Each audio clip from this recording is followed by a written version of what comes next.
cracking, everybody? Welcome back to the channel. New video. All right, now. So today's video is it's a story that I told years ago. And I'm gonna start doing that, like old videos that I have that maybe I did them in the shop when I used to be working in the shop. You couldn't really hear them. Or just videos that I think are decent videos that, because they're old, people aren't seeing them. I kind of want to retell the story and then delete the old one. But let's get into it. Today's video is another glimpse at how prison really is. Hopefully makes people think, people that are on the wrong track, wrong path, whatever. So when I entered the CDC, when I entered the California Department of Corrections, remember, I had been in the California Youth Authority prior to that. And in the California Youth Authority, I never watched TV once. I had my little Walkman, cassette player, so if anything, if I wanted anything, it was going to be music, right? And really, I just played handball and fought. That's what you do. That's what you did in YA. You just played handball, gambled, and fought, right? Play spades, play handball, gamble, fight. Those are the things. So when I got to the California Department of Corrections, I had a 20 to life term. Nobody's getting out. Nobody ever gets out back then, right? It wouldn't be till decades later where laws changed and that life was out. So I had no intention, no desire to buy a TV, right? My family was looking out for me real tough. In the beginning, they always do, And so they were looking out for me real tough. And homies were like, hey, Holmes, you're getting all these packages and you're going to the store. Where's your TV at, eh?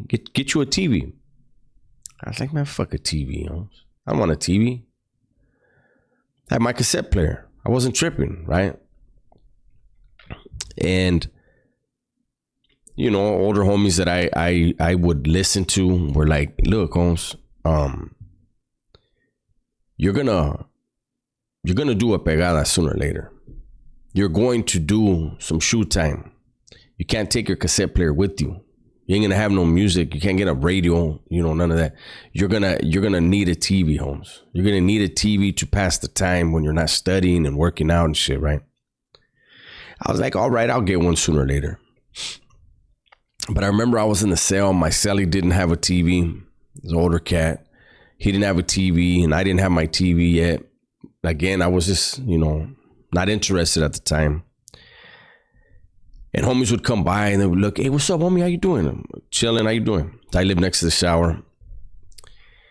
And they'd be like, oh, you don't have a TV? Nah. Hey, me and my Sally both have a TV. You want me to give you one? And I was like, nah, I ain't tripping, homes. I don't want that. Well, there was an older wood. I'm going to say his name, Jimmy. There's an older wood named Jimmy, man.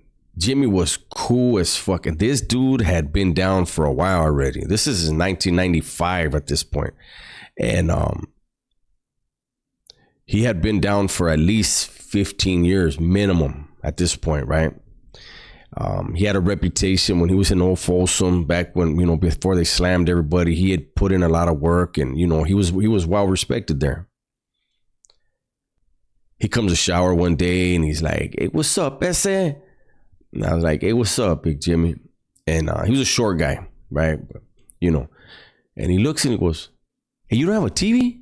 And I go, nah, I don't even want one. He goes, nah, hold on, man. Takes off, goes and gets his cell opened back up. Brings me a TV. Doesn't ask me.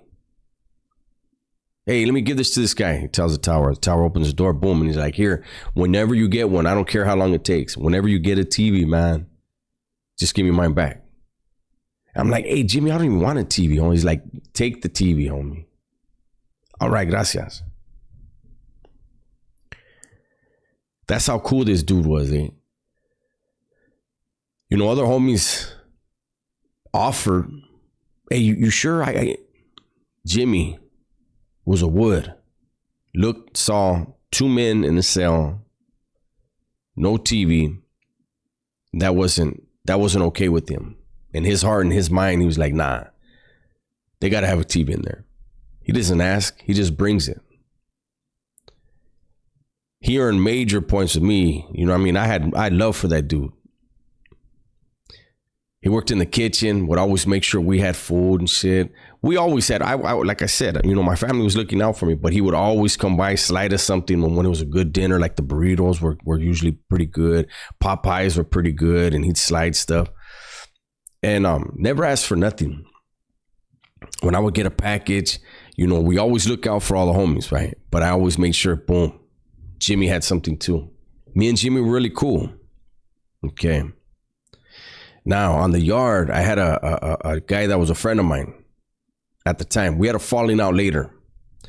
But this was a friend of mine, somebody that I kicked it with every day on the yard. And he decided that he wanted to middleman somebody's dope. There was a dude on the yard I did not like. He was a homie. I couldn't stand him. I've told stories about that guy too. Well, the dude that I was cool with, we're going to call him C. C decides he's going to go ahead and middleman this dude's dope.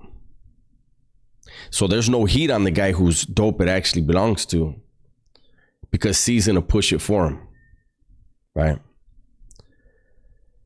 Well, Jimmy used to hit. Jimmy used to get the bag himself. But something I noticed a lot in there, a lot of dudes that had their own dope, hit their own dope, brought their own dope in. If they used, which Jimmy did, they would develop a bad habit. So they're slinging, and their slinging kind of is more to just keep well, not get sick, party, make a little bit of money, buy their old lady something, or their kids something, whatever, but mainly hit another clavo, stay well, make a little bit of money. And it was weird. It was weird to somebody like me who I didn't use. So when I sold dope in there, I generated a lot of income. These guys weren't doing that because their habit was so bad. And what happens is, let's say the car breaks down, or something happens to one of the kids or a family member. Now your runner can't make it to the visit. You have a horrible habit because you slam every day. But now a minimum 1 week is going to go by. You don't got no dope. So now you have to go and ask your competition for some dope. And I've seen where that turns bad a lot of times. On this occasion, Jimmy went to the guy that C was messing with, right? Oh, no. I take that back. He went to C. Scored some dope off of him. And the guy that C was slinging for was one of them guys where, especially because he's not getting his hands dirty, he's got a middleman. 10 days. You have to pay within 10 days. If you don't pay within 10 days, you get doubled up at canteen. And that's just to give you another 10 days to pay back. So if somebody spent $150 with you, with this guy, and they were short, they'd give them, after 10 days, they'd give them $300 canteen, and they still owed $150. Guys would say, yeah, because they were sick. Because they would feel like, my people out there take care of it quick. Only take a couple days. I'm not going to get doubled up and still have to pay. Well, it happened to Jimmy. My friend Jimmy is in a bad spot. He doesn't tell me. I mean, why would he? I'm not a wood, right? He's thinking his stuff is going to come through and he'll be fine. I believe even at one point he got his hands on some dope and tried to pay off with dope, and they were like, I ain't taking that. I have to hustle twice. Hell nah. You know the agreement. So my buddy C tells me, hey, Holmes, oh boy, he hasn't paid. They already doubled him up on canteen. He still hasn't paid. So I got to hit him. I was like, damn, Holmes. Jimmy? He said, yeah. I said, I'm going with you. He's like, ain't you cool with Jimmy? I said, yeah, but business is business. And it's something I never forgot. Because check this out. We had hatched the plot. The plan was we were going to get Jimmy to go into the gym. And we were going to make a paper. It was going to be a fake paper adult. And we were going to tell him to come into the bathroom. I wasn't going to tell him. C was going to tell him, come to the bathroom, check it out, see if you want it. The plan was C was going to go in. I was already going to be standing there at the pisser. Directly behind the pisser in the gym was a row of toilets. C's job was going to be to sit at the toilet directly behind me. Sit down, bring the paper out, and show it to Jimmy. And as soon as Jimmy bends down to look at the paper, C, I needed him to do was grab him, keep him bent over, grab him, hold him however you can. I was already going to have the piece in my hand, spin around, and go to town, go to work. That was the plan. We knew Jimmy was no joke, but with two of us on him, both strapped up, in that gym with no gun coverage, in that spot, in that bathroom, we had agreed we were going to smoke him. We're going to kill this dude. Wasn't a big debt. Wasn't a lot of money. But business is business. These were two of my friends at the time. One did wrong though. I couldn't leave the other one hanging. So the day we were going to do it, the gym was closed down. In my life experience, me being out now, everything that happened for a reason, happened the way it was supposed to happen. The gym was closed that day. So change of plans. Now we're probably going to get caught. Now we're going to hit him on the yard. Again, I'm going to help C, right? And I'm following C around. We're following Jimmy around. And during this time, C didn't have a life sentence. C was waiting on to get some time back so we can go home. And so all first yard, we're following Jimmy around. This was one of the moves where I mentioned that dude, Kenny Costa. Jeez, sorry about that. I mentioned Kenny Costa. Kenny Costa saw it. Made Jimmy aware, hey, them two dudes are shadowing you. Right? At Yard Recon, I'm telling C, like, hey, homie, this is your holiday. Let's get this fucking shit done, Holmes. Now he's got people fucking helping him. This is going to turn into something bigger than it would have been if we would have just moved on him as soon as Yard came out. Let's go. C had to kick this off. It was his holiday. I couldn't stand the dude he was slinging for. So, Yard Recall. I tell him, look, Holmes, I'm going up to him, homie. When I go to shake his hand, when I have his right hand in my hand, you need to start whacking him. Yard Recall. I jump up, I see him, I start going towards him. That dude Kenny's right there with him. I'm like, Jimmy, what's up, man? I went to shake his hand. C didn't even hit him. C was more focused on Kenny. Like, what's this dude doing? Jimmy looked at me and he said, I can't believe it's you. I said, what do you mean? He said, I can't fucking believe it's you, man. Your own homies didn't put a TV in your cell, and I did. And you're the one coming? He said, you broke my heart, man. Let go of my hand and walked away. I was like, I don't know what you're talking about, Jimmy. He was like, yeah, okay. So that friendship right there was dead. In my mind, business is business, though. Chicken shit.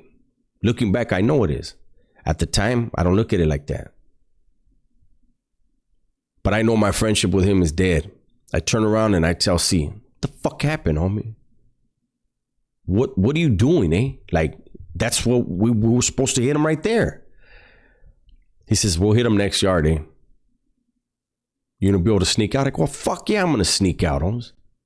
But I don't want to be waiting all fucking day. When we come on next yard, we need to hit this dude immediately. He knows, his homies know now. This is gonna turn into something big, Holmes, because you didn't do it when you should have done it. All right, Holmes, all right. Just make sure you come out. I said, I'm gonna be out here. I go in, sees yard crew. You don't have to go nowhere. He's on the yard. I go in, I'm fucking irritated, eh? They release second yard, boom, I sneak out. Back then it used to be easy. The cops didn't give a damn. I come out, sees bullshitting again, right? I'm mad. He said, come here, Holmes. He's talking to that dude I don't like. I go, come here, man. Let's fucking go right now, man. What the fuck are we doing? He says, Holmes, let's take a lap. We need to walk on the track. We get on the track and I'm like, what's up, man? What the fuck is going on here? He said, I ain't doing it. I said, what do you mean you ain't doing it? He goes, nah, I almost trip out on this. You know how I've been waiting to get that time back? I said, man, I don't give a fuck about that time. What are you talking about? He goes, they gave me all my time back, homie. He goes, I'm going home in like 30, 45 days. I said, what? He goes, yeah, I'm going home. I said, fool, we got to go whack this dude, eh? What the fuck are you talking about? You raised your hand to sell this dude's dope. And he goes, man, fuck that guy. I said, wait a minute. So you're telling me right now that you sold dope for that dude. You collected, you got your profits.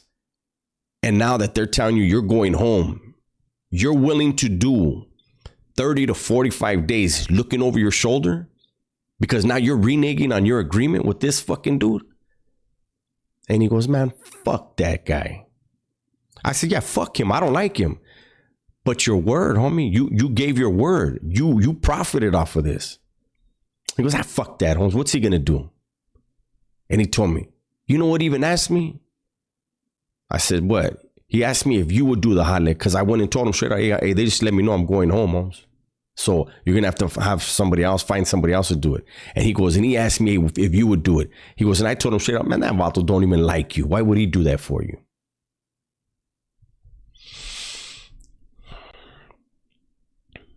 The crazy thing is, I think Jimmy paid off the whole debt the following day or the day after that. Everything happens for a reason. I ended my friendship with C over that. I told him I can't be fucking hanging around with somebody like you, homie. I said, you agreed to do something. You were willing, supposedly, to give up everything over some dope. I fucking lost a friend over this. I told him I can't fuck with you no more. And that's why when I told that story about, well, I don't want to say, because I don't remember if I said the name, but, you know, he wound up whacking somebody later, about a month later. He beat it because the guy he whacked wouldn't cooperate. He was still good. It was a fucking misunderstanding over dope. Again, dope. This is one of the reasons why I didn't fucking ever use dope in prison. I've never used heroin in my life. Tried meth twice in my life and hated it. Still to this day don't understand who wants to do a drug that makes you want to build a house, paint the motherfucker, mow the lawn, like mow the neighbor's lawn. I don't get it. What kind of high is that? But bullshit to the side, there you go. Another glimpse at how treacherous it is in there. Like Jimmy said, nobody else was willing to put it to you. Yeah, they offered. You know, that's another thing I learned in prison. If somebody asks you if you need anything, they really don't want to give it to you. They're hoping you'll say no. Because if they want to give it to you, guess what they do? Hey, here you go, homie. Just want to look out for you. Here's something for you. Same thing out here. People I interact with out here, if they ask me, hey, do you need something? Nah, I don't need anything. Even if I do, I'm good, homie. I don't need it. Before I go, that reminds me of something. I'm going to tell you guys about this. I remember my tia. My tia looked out for me. She was like my mom. She looked out. She is like my mom. I say was. And she looked out for me for 17 years solid in there, right? And I remember she brought up other family members. And there would be family members that would say, oh, tell Mijo we're going to send him this. Tell Mijo we're going to send him that. Sometimes it was money. Sometimes it was a package. Sometimes it was books or a magazine, a newspaper subscription, whatever. They never came through, right? And I remember one day my tia mentioning something, and I just, it was a hypothetical. It wasn't that I believed it was going to happen, but I told her, you know, tia, if they were to ever let me out and I went to your house to visit you, I love everybody in my family. I do. But there are certain family members, if they walked in the door, I would walk out. And she was like, why are you being like that? I said, because I don't like when people don't keep their word with me. And she said, Mijo, it's the thought that counts. I said, tia, they thought I was going to say no. That's the thought that counts. I said, you know, let me give you an example, tia. I said, if there's some hikers that go to Death Valley and they go on a hike and they get lost and they're out there lost, stranded for a day or two, and they send the helicopters to look for them, and they send the search parties to look for them, and they find them after 2 days out there, 3 days out there, whatever it is, whatever's the most dramatic that they can survive. Let's say they lasted that long. And the search crews find them. Do they ask them, hey, are you thirsty? Or do they give them some Gatorade? Or do they give them an IV? Whatever is necessary. Do they ask them, hey, do you want this? Or do they give it to them?